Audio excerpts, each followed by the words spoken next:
All right, this is Alex Glenn, and welcome back to the Marketing Automation Podcast. Here today with the guest, Nolan Clemens, and we are going to discuss chatbots. What is going on with chatbots right now? We'll do a quick high-level 10-minute, and then we dive deep into the value of chatbots for B2B applications. So this should be good. Nolan, are you with me? Why don't you give a quick introductory statement? Hi, my name is Nolan Clemens with Clemens.io, and I run a growth marketing agency out of Dallas, Texas. That's perfect. Okay, so we'll bang out this one real quick. The question on Quora is, aren't chatbots overhyped at the moment? So the premise of this is the hype of chatbots. Are they just a fun new toy, or are they a serious weapon for customer success, ads, recruiting, etc.? So the use cases that we'll dive deeper into in the second section are customer service, lead generation, recruiting, serving content.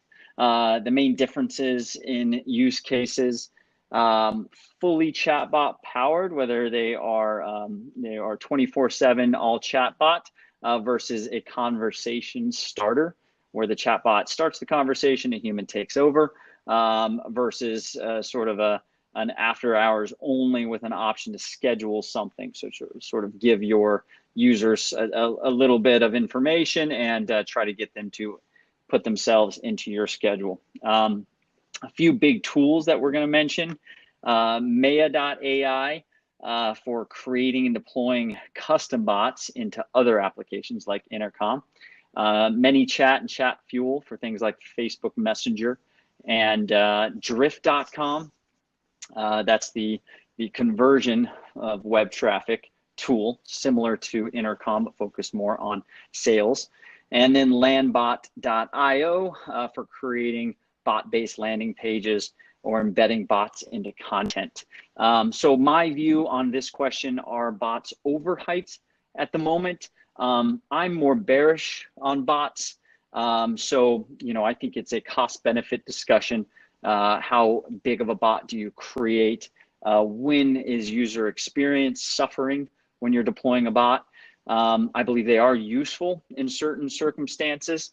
You have to pre-screen people. You have to funnel them in one way or another. You have to give priority to certain levels of leads in your funnel. So I think in certain circumstances, they are very useful. And especially, we're seeing more and more proof that in Facebook ads, they are becoming very, very useful, especially on the B2C side, but we focus more on the B2B side. So we'll talk about where they are super useful on the B2B side. So again, I'm here with Nolan because he is much more experienced with chatbots as of late than I am, especially on the ad side. So Nolan's going to go ahead and give you his 2 cents on the hype or lack of hype around chatbots. I do have quite a bit of experience at building and deploying chatbots for both B2B and B2C cases. And to answer the question of, are they overhyped? Chatbots may actually be overhyped in the sense that they are being marketed as the next big thing. But part of that lies within the Silicon Valley technology trends bubble. And in their case, they've learned not to overlook any new technologies because it's hard to predict whether something will become the next unicorn or not. So that's part of their rationale. In general, they tend to be trendsetters, and in some cases too early. However, marketers like Alex and I, as well as the product developers, the people that are building these tools and solutions, are the ones who will ultimately create the value and increase the effectiveness of chatbots. And they have to meet those basic business expectations in order to stand up to that hype. And we'll go over some use cases and other ways that they are delivering later on in the episode. And real briefly, at the very least, if you are uncomfortable using chatbots, you can at least use them as a way to collect emails or phone numbers and redirect these chatbot subscribers to those channels, because all you really have to do is augment your existing marketing channels and processes, and bots can help facilitate that. And we'll go over that at least for some B2B reasons next. Yes, sir. And I'm just showing on screen here a couple of the products that I mentioned that I have used with success, and a couple of the newer ones, landbot.io. Very cool conversation starter that you can actually embed into content. So if someone's reading a blog and you want to just convert them via the conversation that's happening on the blog post, that's a really cool use case. You can also create an entire landing page out of this bot experience. Meya.ai, this one is a little heavier. I believe their plans start around 10 grand. And that is a product that you can build and train bots to deploy in other applications, as well as on your site or through your application. But the integrations, the reason I came across Meya.ai is they are one of the only bot building tools that have a native integration with Intercom. So they allow you to do really nifty things where you're deploying the bot inside an Intercom chat. And then Drift I've used in the past to help convert traffic from blogs, especially, but any site, anywhere. And this is the Drift bot you see here on their homepage. I actually went through it. It says, hey, you're back. What's up? Do you have a question? I said, yes, I have a question. Cool. Let me see if I can help. The bot says, I said, how can I use Drift? And I was selecting from options, and the bot kind of goes through how you can use Drift. And then I paused, and this is the key here. I paused for about 30 seconds, and then one of their customer support people jumped in. So that's where I'm kind of, for my personal use cases for customer success and converting traffic on the site, definitely want to have the ability to drop a human in there. But we'll talk about other use cases, especially in ads, where you can power the entire funnel with a bot experience. So let's dig into question 2. If you're going to follow along, there will be a link. And that question is, what are some good opportunities for chatbots to add value in B2B applications? All right, so section 2, what are some good opportunities for chatbots to add value in B2B applications? Now, I want to iterate the focus that we're going to take on B2B, so B2B marketing and B2B use cases, right? So some of the use cases that we can mention here that this person may be interested in.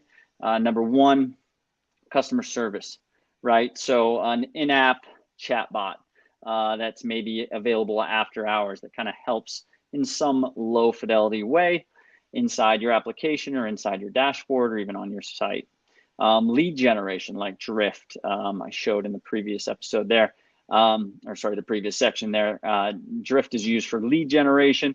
Front-end visitors to the site, they can experience some bot that helps them kind of navigate the site or helps them get to what the site owner wants, which could be a demo request, could be a webinar registration, could be whatever.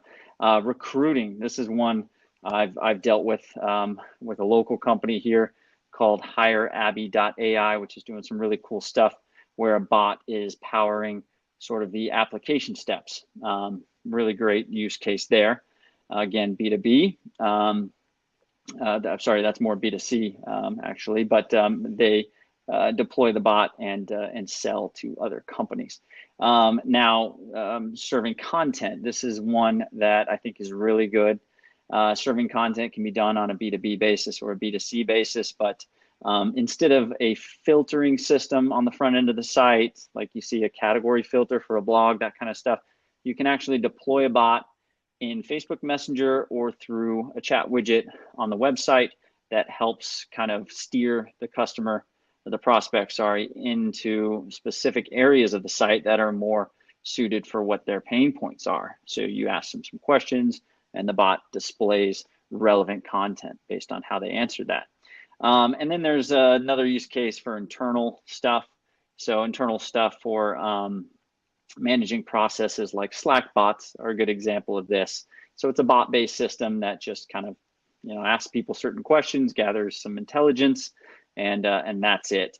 And what we're going to focus on are the 2 big ones. We're going to leave out, internal stuff.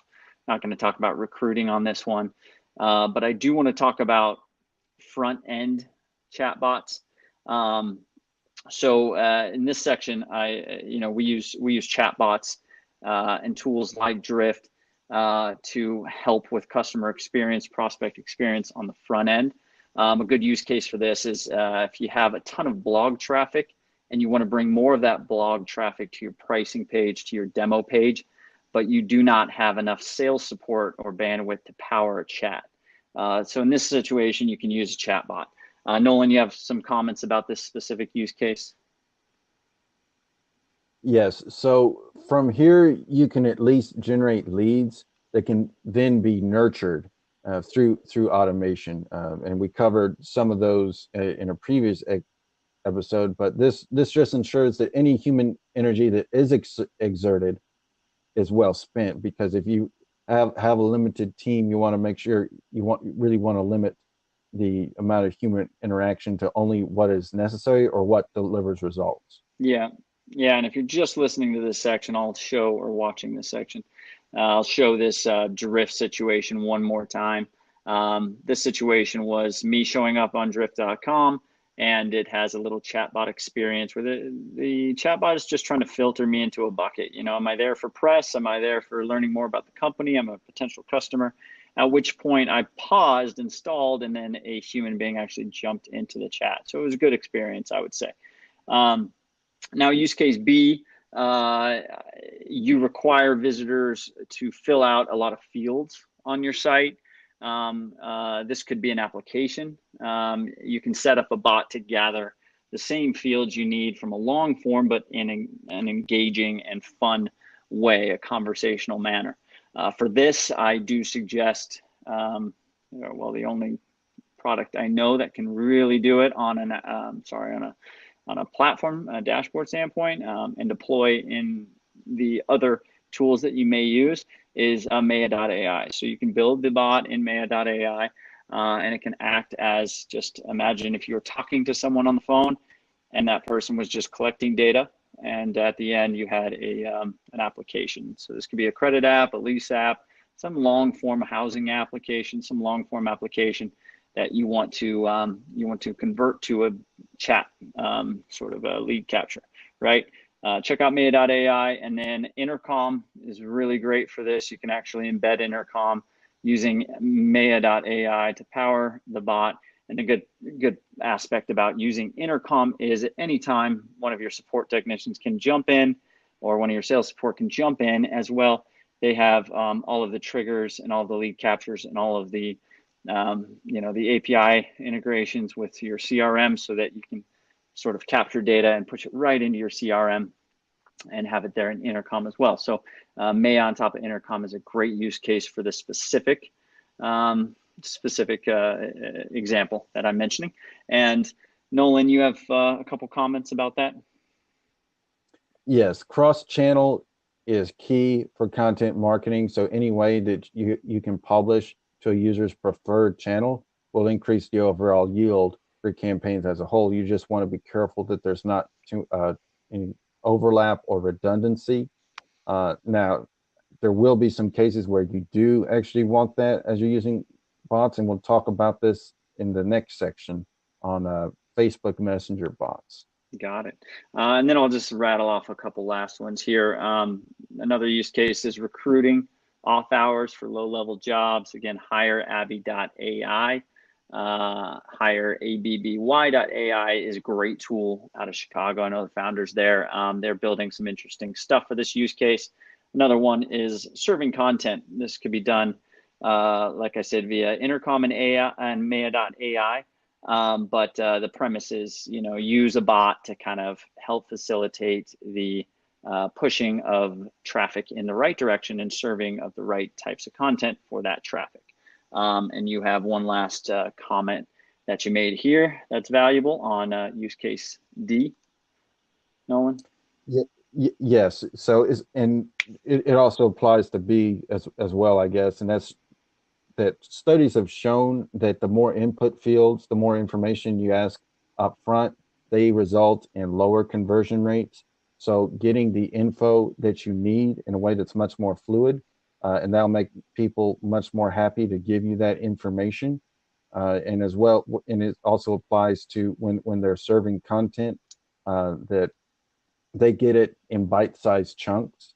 So whereas in an email newsletter, you'd say, check out this article, this event's going on. Hmm. You only want one touch and see what they're the most interested in. Yeah, no, that's great. That's a really great point. So keep it low on the difficulty meter, and keep it valuable throughout.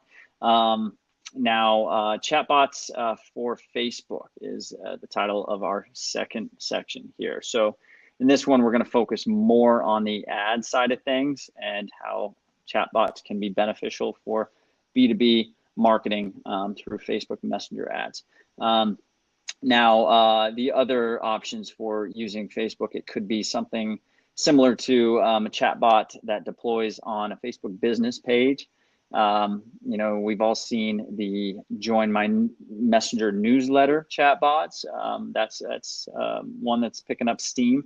So it's a drip newsletter that's served through a Messenger chatbot application, and opting into that chatbot is done, to that newsletter is done via chatbot. And then, of course, Messenger ads, which we'll dive into. But first, let's do the high level kind of state of the union, related more to the first section, but what is going on right now with chatbots deployed in Messenger ads for B2B uses, Nolan?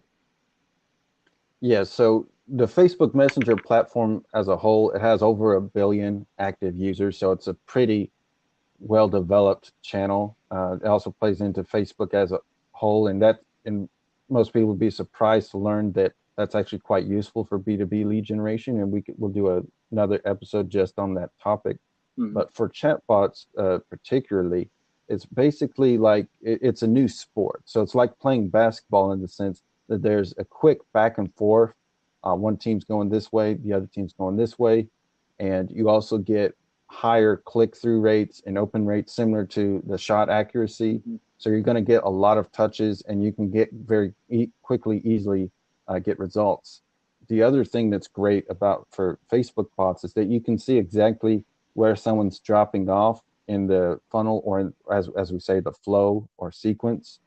And the other thing is you can tell as soon as for the ad, particularly as soon as someone opts in or engages, you know who they are, and you can get most of their public information, which is, we've covered some prospecting techniques, but in this case, you usually don't get to know who the actual individual is. At best, we know who the company is. So with chatbots, you get to know who that individual is. There are some restrictions to the platform, and I'll go real quickly. And one of those is the 24+1 rule. And that means that you can send and respond to as many messages within 24 hours from 24 hours after the last interaction from the user. After that, you only get +1. And that's basically the equivalent to the dribble rule in basketball. So you have to dribble the ball as you're moving. And if you touch the ball with both hands to pass or shoot, you can only have 2 steps, and you can't dribble again, otherwise that'd be double dribbling. So you pass or shoot, and if the user engages with either of those messages, then you can proceed, and the countdown basically starts over. The other way to send messages is through subscription, although you can't send promotional messages when you have them in subscription. So that's outside of the 24+1. You just have to be creative and probably ask a question like, ask something that's easy for them to answer. And then the other way out is through sponsored messages, and you can send whatever you want, and to these, it can be promotional or non-promotional, but it will show up as an ad inventory within the actual Facebook Messenger app as if it's a conversation that they're having. So that's very effective there. And the first use case we'll go over is for webinars. And for those of you that already have a webinar funnel set up, this can be great to help convert clicks to webinar registrations within the Messenger bot, because as I said earlier, you can extract emails out of this pretty quickly, and that's known as a quick reply. So a user doesn't have to type in anything. They just press on their email address, the one that's default to their Facebook account. So if it's their personal email versus their work email, they may have to type it in again, or maybe they don't really care. But once they're in that, through Zapier, you can do multiple things with it, and basically, so not only you get their email and they get a reminder for the webinar, but you can also send the reminder for the webinar through the chatbot, as well as just selecting a time to do that, because that's one thing. There's a lot of appointment scheduling apps for email and managing people's calendar to choose a time where you're not booked, but you can also do this in a chatbot right then and there, and they don't have to leave Messenger at all. That's a good point. Yeah, and I want to kind of further develop that example, but local businesses marketing to other local businesses in the B2B space here. You can have service-based businesses that are active on Facebook. So let's just say your audience are restaurant owners and GMs. These people, it's a great situation for Facebook because they have a requirement, or not a requirement, but sort of an obligation to use Facebook as well to market their business. Facebook is great for local promotions, especially restaurants and other service-based businesses. But your audience is on Facebook, so that they're there. And now the only thing to do is try to lower your CPCs, increase conversions, create really interesting ways for them to kind of get into your funnel, right? So I did this recently in the merchant services space where we had an ad, and maybe I can show you kind of the setup of the ad, but yeah, here it is. And I don't mind showing this. We actually rebranded and changed this company, but anyways, it was an ad that actually showcased the personal assistant messenger bot in the image of the ad. So I had a call to action to learn more, but when they clicked, it opened, and I'll show you on screen here. And we tested a bunch of different messagings, but a really low fidelity chatbot experience. This one was just built off of Messenger's initial options for displaying a few questions. But obviously, if you use ManyChat and ChatFuel, you can create a much more robust app than what their out-of-box solution gives you. But the other aspect of Messenger, you can charge in these bots. So I think you mentioned this, but during your webinar registration, you can actually have a paywall in Messenger now. So that's very interesting. So in this situation, we were just trying to gauge the interest level of someone in the restaurant community, an owner of a restaurant ideally, and whether or not they're paying too much in processing fees, right? And if they believe they are paying too much, whether or not they'd like to lower those fees, or if they have any questions. When they clicked that, then it would go to the website, where on the landing page that they got to, they would actually continue the conversation with the chat bot. And we did that through Intercom, right? So that was done via a specific parameter that was on the end of the click-through URL. And when they landed on the page, the chatbot experience would continue. And if we were on hours, we would jump into the conversation. If we were off hours, the chatbot would just run through. So that's a very, very easy to understand use case of, give someone sort of the initial information through the ad experience. And that's another thing that these chatbots do really well. Just like video ads, they give a good amount of information to the user and allow you to kind of decide during the experience whether or not you want to go one way or another. And depending on which way you go, the chatbot will give you what you need. That's the idea, and that's the use case that I like. So why don't you talk about giveaway contests, Nolan? Yes, so particularly for ManyChat, but I guess it applies to the Facebook Messenger as a whole, there's multiple ways to get new subscribers or for people to first interact. And we touched on ads. You click to message, and then you can start the experience right there. You can visit their page. send a message through there. You can have a web plugin similar to some of these front end tools. You can scan this QR code looking, which is actually pretty nifty, and then also you can leave a comment to receive a message from that page, and that's probably one of the most best kept secrets of chatbot or even Facebook marketing as a whole. And here's a B2C case, but I'll get into how it applies to B2C. Is for a local restaurant, they had a gift card giveaway contest, and they showed this GIF of the chef holding up 2 gift cards and just leave a comment below to enter, and a bunch of people enter comments. They'll tag their friends so more and more people will see it, and then when they leave that comment, we start them in a sequence, and in order to email, just give us your email. Thanks to that quick reply, so we get email right then, and that's how we do a random number generator, and we do it based on the email. So each email is an entry. Now for B2B, or actually I'll go in. So for the B2C ones, what they'll do is it can be a gift card for that restaurant. If it's a beauty salon, here's some shampoo or conditioner. They're winning something that's relevant to what they do. So for B2B, there's a couple of different ways to look at it. And actually, I just thought of one just now, back to these brick and businesses that serve other businesses. So let's say a print shop. Enter below, we're giving away 100 free business cards, or we're giving away a free banner to someone, and that can be useful. Hey, I actually need some more business cards, or hey, I need this. And even if they don't win, you can still start them in that sequence to place an order, or make it easier for them. At the very least, once you get their email, then you can message, oh yeah, I meant to follow up with them. Then they can go through with that, and so it acts as kind of a double whammy to get wins both on the messenger front and also through the email front or phone number, whatever channel you like to use. Yeah, I think I like that experience. I like the idea of that experience of the giveaway, the print shop giving away some business cards. First chatting them up and making sure that they fit the profile, and then almost like surprising them with hell, you won, and go ahead and enter a few things, and we'll send you off some business cards.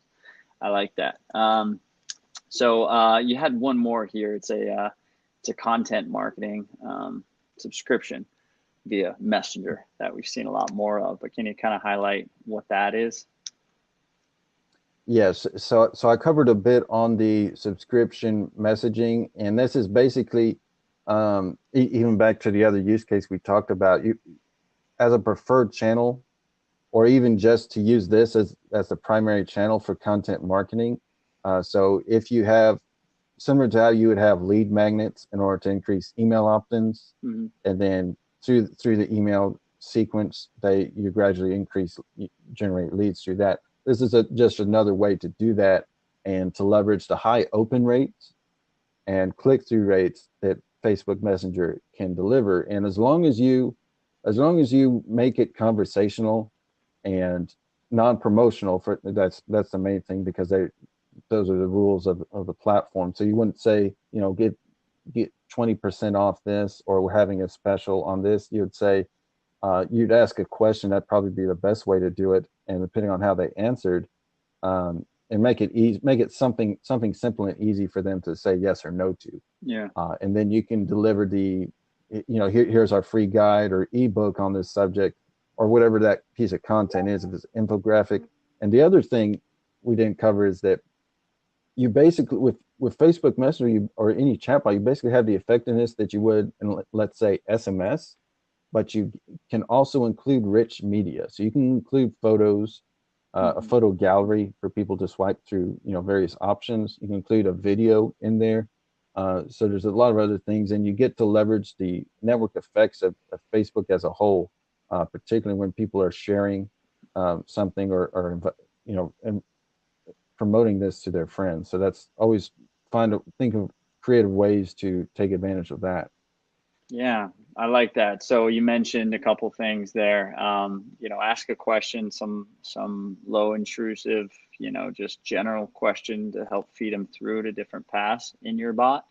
So if anyone has not experimented with bot development, you create sort of like a tree. right? You create a QA sort of tree where if they answer this question this way, they go into this path, and then if they answer that question that way, they go into another path. So when you create a chatbot, you have to pretty much lay out that entire path. And if you create another option in that path, you have to have an endpoint for everything. So some of these endpoints could be just linking to content somewhere. Some of these endpoints could be a video that you display.